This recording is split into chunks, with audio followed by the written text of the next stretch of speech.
Hi there, everyone. It's Christophe Choo from Coldwell Banker Global Luxury in Beverly Hills, Los Angeles, the entire west side of LA. And it's almost 6 o'clock here in the West Coast.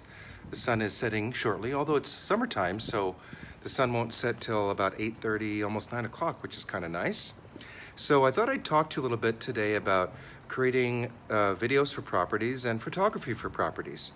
I'm often asked by agents about how they should do videos or how they create photos, and I thought I'd share some of my insights with you. Well, first of all, I've been selling real estate for close to 30 years, so I have a little bit of background and experience.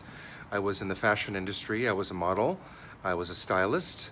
So I think one of my things I have, or one of my added values, is I have a very good eye.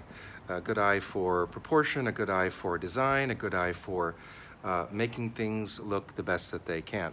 So that's one of the important elements in photography and videography. So let's talk about photography first. So first of all, I see my friend Jeff Anderson here, Robert Picioso. I haven't seen you in a while, so it's so great to see all my friends joining. Thank you.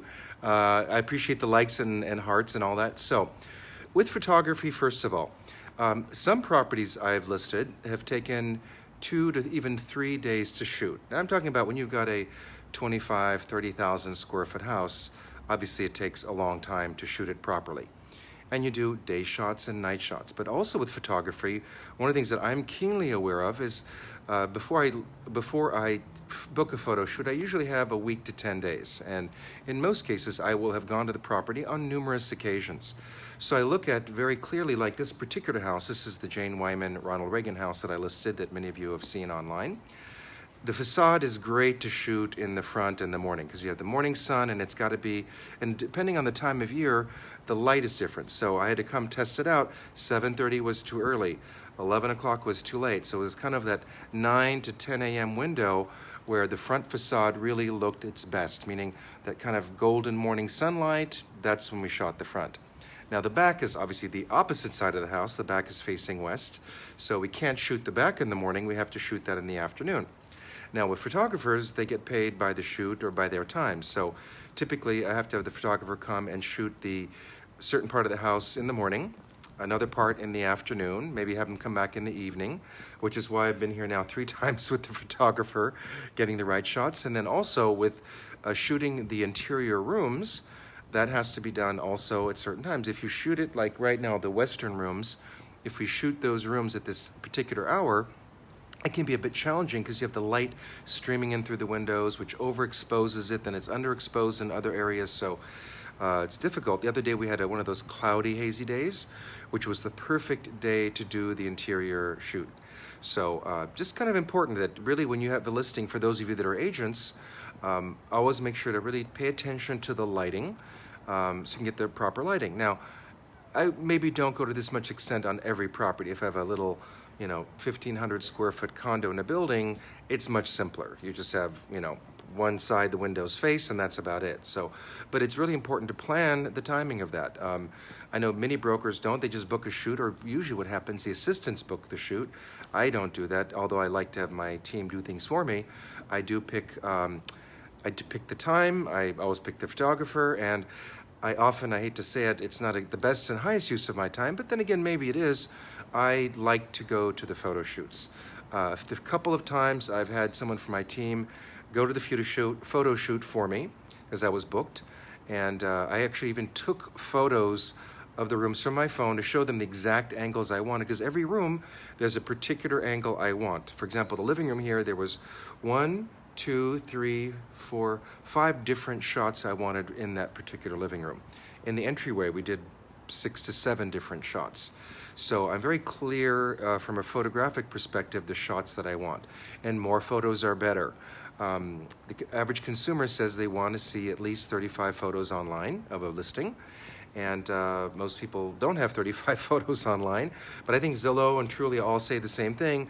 If you have at least 35 photos online, your property will get viewed even more. So, also another thing that with my photographers and videographers, I make sure they always bring portable lights. And even in this case, the house needed some extra lighting, so I made sure they brought extra lighting. Hey Marie, how are you guys? I'm so glad to see you all checking in. Thank you. If you're enjoying what I'm talking about and it makes sense, give me some hearts and likes. I would appreciate that. And if you have any questions about, how I decide on photographers or videographers and all that, I'll be happy to discuss that. But again, for me, photography, I'm usually always there. I'm a little bit controlling about that. I pick the times for the front, the back. Usually we don't photograph the sides too much, so that's not too much of a concern. And the interiors, and then I specifically pick the interiors of every rooms. Hey Karen, how are you? And Carl Sussman, nice to see you. Thank you, Carl, for your insurance help as always. I was just about to say something else about photography and lighting, and it'll come to me. But I know, in particularly this house, I've been to 2 open houses now, and I've spent quite a number of additional hours here, so I really have a good feeling for the property, and I really understand it now, and I know what I want to show and what I feel are the most important elements to share with the potential buyers or agents, because again, it's so important, that single money shot. Marion, hey, my coach Marion, I love it. The money shot is so important. I remember a few years ago, there was a house on the market that was listed and didn't sell. It was actually with the broker in my company. And the sellers called me to list it, and I went to meet them. And this house had really a beautiful view. It was in the top of Beverly Hills. There were 2 mountains, and there was a canyon in between, and you could actually see the ocean. And then this beautiful pool. It was not an infinity pool, but the pool, the beautiful landscaping, and then the 2 mountains and the ocean. And so I walked out the door, and I said, that's the money shot. And I told the owner, I said, do you realize that on the MLS now, what you're showing is the front door of the house? And the front door was really very ugly. It was an oak wood door, and it was really ghastly ugly, and but it was all about the view. So I changed it up. And so when you guys are taking photographs and you're picking your photographs, always, you don't have to pick the front of the house, pick the money shot. When you're putting it online to sell it, pick the best possible photo. That one that just gives you goosebumps. You're like, wow, that's the photo. That's the one you need to use for the MLS. Because what happens is a buyer's on Zillow or Trulia or Realtor.com or the MLS, they're gonna put in a criteria, they're gonna search, they're gonna basically see one photo, the thumbnail, the first photo. So if you don't capture their attention in a half a second with that first impression photo, that's right, Ahmed, the first impression photo. So I always pick the first impression photo, whatever I think really exudes the energy of that house. And then I put the photos in a logical order, meaning for me, I do it in how I show it, meaning usually entryway, living room, dining room, family room, kitchen, den if there is one, then the exterior pool, garden area, or sometimes I'll do that after, then I do the upstairs, master, secondary bedroom, 3rd bedroom, 4th bedroom, 5th bedroom, etc. Now when you have a home with 12 or 14 bedrooms, it's a little bit more challenging, and we don't necessarily put all those photos online. So pick the right timing, pick the money shot, so important. So I think that's what I have for photos. Hey Pam, oh, I'm glad you agree with me. So it can be hard to do, picking the money shot. But you know what used to happen when I was a fashion model and we were doing photo shoots?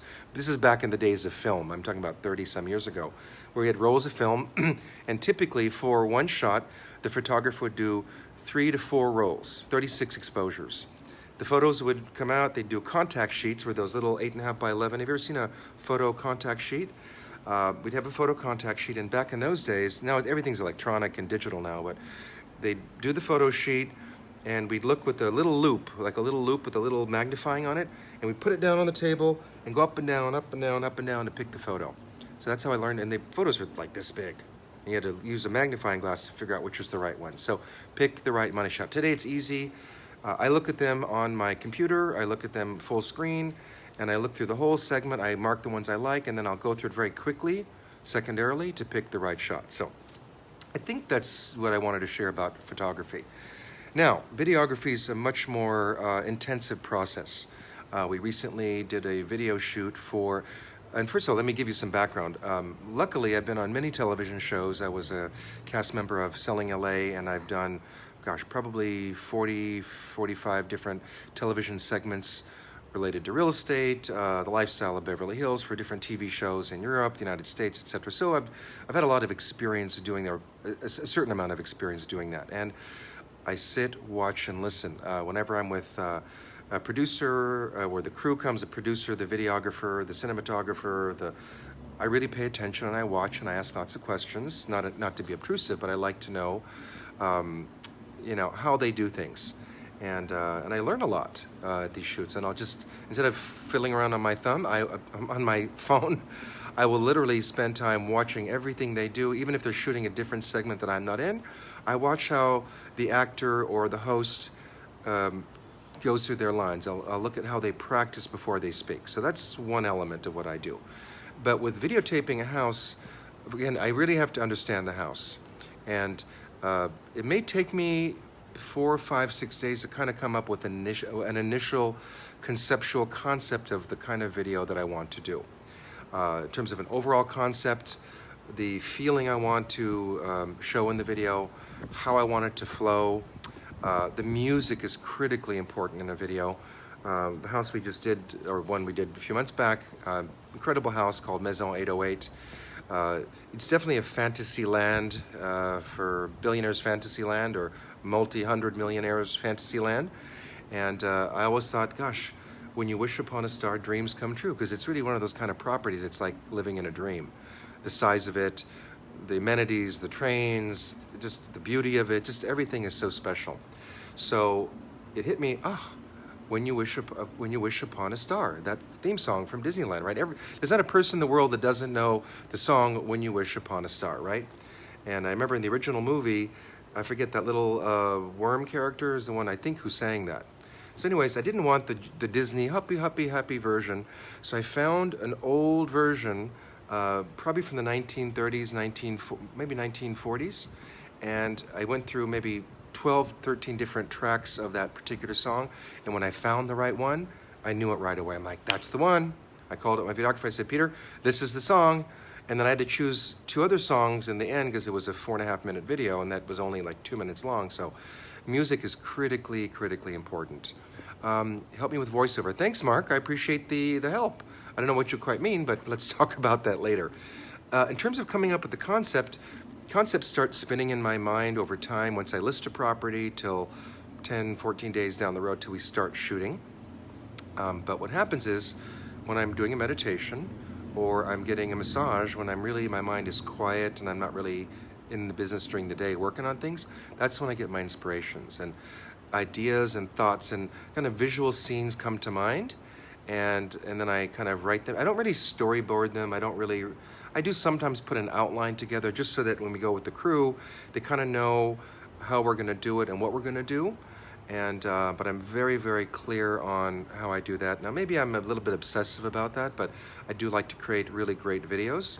I don't want to shoot them, but I know how I want to shoot them. So quite often when I'm on a shoot for videos, I will have my iPhone, the crew's setting up in each room, and I'll play with my iPhone and I'll shoot 5 or 6 different clips to feel it out of exactly starting at this point, going upwards to there, or starting from there, going straight down, or whatever it is I want for that room. So I'll play those clips, I'll record those clips. Hey, baby. Anyways, you know who I'm talking to. I will record those clips, look them over while I'm waiting, and then I'll go to the videographer and say, okay, Peter, this is exactly what I want to do. I want to go from here to there, left to right, or right to left, and all that. So, and then also same thing like photography, I really have to take the time. Jiminy Cricket, that's it, Pam, thank you. That was so long ago. I didn't even know what the movie was. What was that movie? Storyboarding, that's right, Sherry, thank you. Well, you were a big Hollywood star and actress, so you know more about that than I did. I've only done 50 segments, you've done hundreds of segments, and you were from a famous acting family. So, Sherry, next time we meet each other, you have to give me some tips. I'd appreciate that. So I pick the lighting, pick the rooms, I pick the flow. I don't visually storyboard, meaning, cut photos and play it out. I just kind of write down. I don't even write it down. I do write it down for the crew sometimes, but it's I have one of those minds that everything kind of sticks, and I keep it all. It's like a movie running in my mind. I don't know how to explain it, but that's just how it works. So my vision and plan comes usually when I'm quiet, meditation, massage, and then I'm like, yes, that's what I want to do. That's the kind of music, that's the kind of theme. This particular video, we're going to do some interesting things that I think are in alignment with the 1930s, 1940s, old Hollywood. conceptually have it all together. I haven't picked the music yet, and I haven't exactly come to play with how it's going to come out.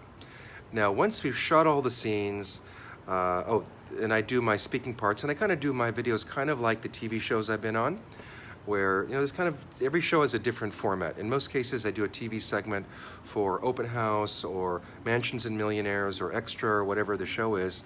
And each show has kind of their own format or their own little way they do their property segments. So I've done many of those, so I kind of take bits and pieces from each and kind of make my own segment. So I try to keep my videos to 3 to 5 minutes long for the full length. I always do a 1-minute version, what I call a sizzle reel, because you need 1 minute for Instagram, Twitter, and let's face it, most people's attention span isn't more than 30 seconds anyways. And if you don't capture your audience's attention in the first few seconds, they're gonna not watch it. Yes, Sherry, absolutely. We have to buy royalty-free music or buy music that we pay royalties for. That's one of the, so we have specific royalty sites that we go to that each videographer has different ones that they use, and they go to the site, or I go to the site, I log in and I pick what I want and then tell them what I want to use. So absolutely right.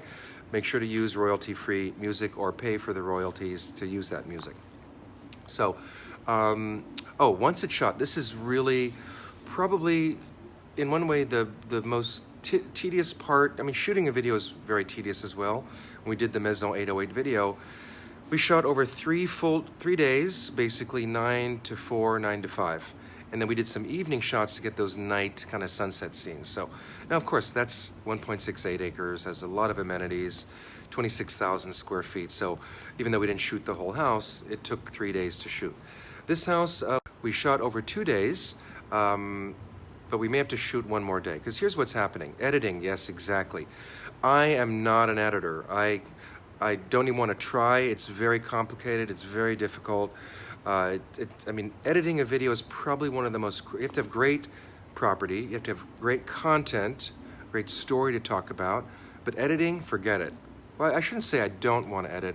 I do edit in a certain way. I'll give you an example. So I just received the 2 days worth of raw footage from my videographer. And I didn't do this in the beginning, but I have been doing this the last year or so. And they sent it to me all in a Google Drive file. It's the easiest way to do it, because I can watch the video one by one and actually type notes on the notes section of the Google Drive for the videos. So like this morning, I got the video, all the video clips, and they come in segments of all the, what we call B-roll, which is all just the B-roll of the property itself. And then secondly, we do the video clips of the speaking portions. And typically I'm a one-take person for the speaking parts, meaning I don't script myself. I kind of know what I want to say, and then he's ready to go, and I say, give me 20 seconds, 30 seconds. I kind of play it through in my mind, or maybe I'll do one like test run to just make sure the lighting is right. And I usually, every time I do a shot and I'm in it, I will do a test run. I'll go to the video camera. They have big screens now, about this big. I'll actually look at the video with the earplugs, watch the scene, watch how I'm moving, watch what I'm saying, and see if I like the overall feel. And then I'll take the shoot. Usually I'll do it 1, 2 takes max.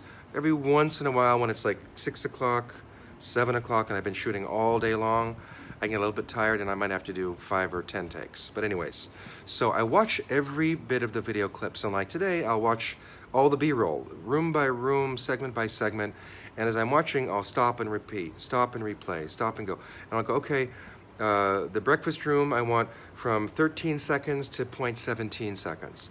I also like 0.18 to 0.22. Living room, I like 0.113 to 125. So I literally time exactly by the minute the segments I want to use in that particular clip.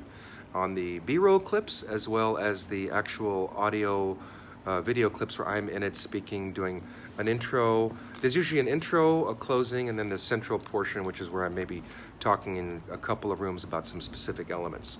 So I do watch through every bit of the footage. That's very arduous to do.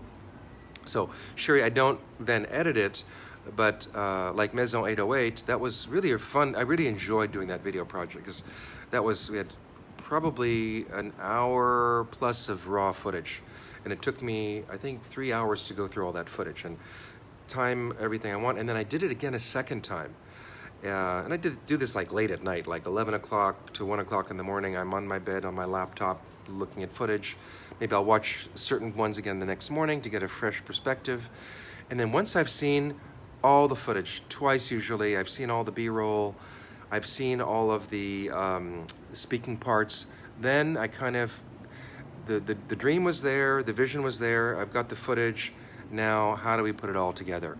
And I did this on Maison 808. I was very specific with what I wanted to start with, which was aerial drone footage revealing the house, and then me coming in the car. So I basically pieced together, I think about 35, 40 scenes, not physically editing, but in my mind, and I went through the clips and did a little note sheet that was about 2 pages long, and I said, okay, we're gonna start with this clip, this second to that second, this clip, this second to that second, this one to that one, this one to that one, this one to that one. And took me probably about an hour or so to kind of piece together a more formal outline of how I wanted the footage to be finalized in the full-length version and then in the mini versions. Because that house, we did an exterior sizzle video, and then we did an interior sizzle video, and then we did the full-length version. Because you couldn't do interior exterior sizzle video in a minute. Just couldn't happen in that house. This one, I'm hoping we can do the exterior and interior in 1 minute in a sizzle, but we'll have to see. And I only watched the video footage once this morning, so tonight I'll watch it again and come up with a concept. Then you have to have a great videographer, and my videographer Peter is just amazing. He gets me and he gets what I want in my vision. And so once I look at it again tonight, we're gonna have a conference call sometime tomorrow. And usually what I do is live screen, live computer. He's on his, I'm on mine. I give him access to my computer, and I've sent him the outline in advance, and I'll turn on the computer, go video by video, and show him the clips that I wanna use, and show him exactly how I want to go. I said, okay, we're gonna start with this clip from 1:15 to 1:35, then we're gonna transition into dining room B clip 22 to 28. So it's all in my head, and I don't really write it down, but or sometimes I write it down, but it's all kind of pieced together in my mind. I say, Peter, and we go through that 20, 30, 45-minute conversation live on the computer. We're going through it, and then Peter does his magic, and he does his first edit. Luckily with Peter, very rarely do we go beyond 2, maybe 3 little edits, but if I go through all this time and attention, the second and third edits are just minor little tweaks that maybe I'm getting overcritical of the video at that point, and I'm kind of going crazy. So that's kind of the process of how I do and plan photo shoots and get them done, and how I do and plan video shoots and get them done. Now, that's why I love doing the professional videos. They're beautiful, they're fun, the media loves them, but really the truth of the matter is my consumers, or the consumers that follow me on YouTube, and they love my virtual showings, where I literally turn my phone on, say hello, walk them through the house, and that's just so easy. There's no script. The lighting's sometimes off, it's a little bit shaky. Like I did that tour of this house last week. It was 22 minutes long, one take, but people like it, and it's already out on YouTube. People are watching it, people are sending it to their buyers, and I even said, do you want to wait for the professional? Oh, no, my clients like your walking tours. So anyways, so I do it all. I do my little short clips, 15, 20 seconds long while I'm at the property standing around. I do my full walking tours, and then I do my professional videos. So anyways, hope you guys enjoyed this. If you have any questions about videography or photography, oh, and by the way, I was a photo major. Before I was into fashion, I was gonna be a photographer. That's what I was gonna be. But then I got into modeling, and that worked out, so I kind of dropped photography, and then Gabrielle and I were dating, and then she said, you need a more stable job, because I was traveling all around the world modeling, and I said, what'd you have in mind? And she suggested real estate. So I was gonna be a photographer, I ended up being a model, and then I ended up being a real estate agent. So that's kind of how that all happened. So I think I have the eye for photography. I never did videography, because back in the day, I wasn't into it. I didn't know much about it. Now I love it. So that's kind of my background. Oh, yes, Sherry, we have to have our lunch soon. We have to get our other friend to keep her butt in LA for a few minutes so we can all get together. We miss you guys. And your doggies too. I love seeing your doggies on the photos. So anyways, that's my little talk about videos today. I hope you guys enjoyed it. If you have any questions, please put them here. If you like this video, give me some likes and hearts, and I'd appreciate it. Share this video with your friends. Yeah, see the lights now coming on my face. You talk about lighting? Now I look kind of funny with the lights right in my eyes, right? And but that's the way it is. And so anyways, ask me questions. I'll check on it later on. I'll be happy to answer. Thank you for all the hearts and likes, Sherry. I love you. We have to do a video together, Sherry. Next time we go to lunch, I know what we'll talk about. We'll talk about some fun things. Let's do a video. Or as we talked about, you, me, and Marta should do a segment together on Marta's Hollywood on Top. Oh my God, the three of us together would kind of rock the house, right? Anyways, thanks for watching, everyone. It's after 6, and thank gosh, it's my last appointment of the day. But I just thought if I don't do this video now and talk about videos and photography, I won't do it. So anyways, hope you enjoyed it. Thanks for watching. Share, like, I appreciate that, and I'll see you all real soon. Thanks for watching and take care. Goodbye from, where am I today? Oh, little Holmby, next to big Holmby, next to Beverly Hills. Thanks guys, see you soon, and thanks for watching.